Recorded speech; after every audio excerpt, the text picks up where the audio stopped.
The rheumatologist looked at me and instantly told me that I had rheumatoid arthritis. Crazy. Hello, I am Rachel. I am a crochet designer on the sunny coast Australia who has rheumatoid arthritis. I've been answering some frequently asked questions about my journey, and today's topic is about my diagnosis. So I was diagnosed when I was 16, which makes this juvenile rheumatoid arthritis, which, to be honest, I don't really quite understand the difference. That I think it was something that could be, I think it meant that I don't actually know. At one point I was told that it meant it could leave, but it's not left, so I don't know. So rewind back to when I was little.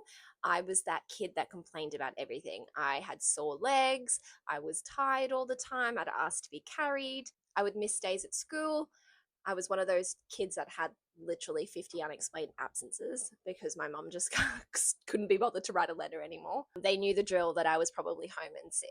I was in and out of doctors, hospitals, naturopaths. I was getting all the tests done, all the blood tests done, and they just couldn't figure out what it was that I had or what I was, I guess, going to have, because I definitely didn't have joint pain when I was a child. It was more muscle pain.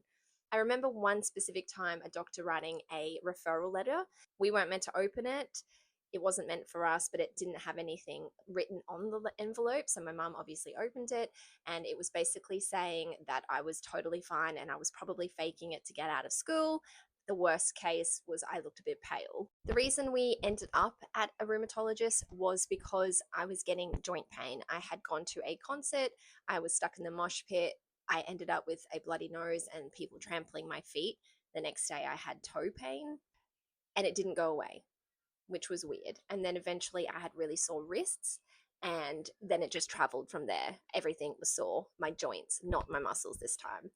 They say that a lot of people that develop these things, it's already actually in your body. You just need some sort of trauma to activate it, whether that be emotional or physical. So that was pretty wild. Finally, we found a doctor who actually took me seriously and referred me to a rheumatologist. I walked into my appointment.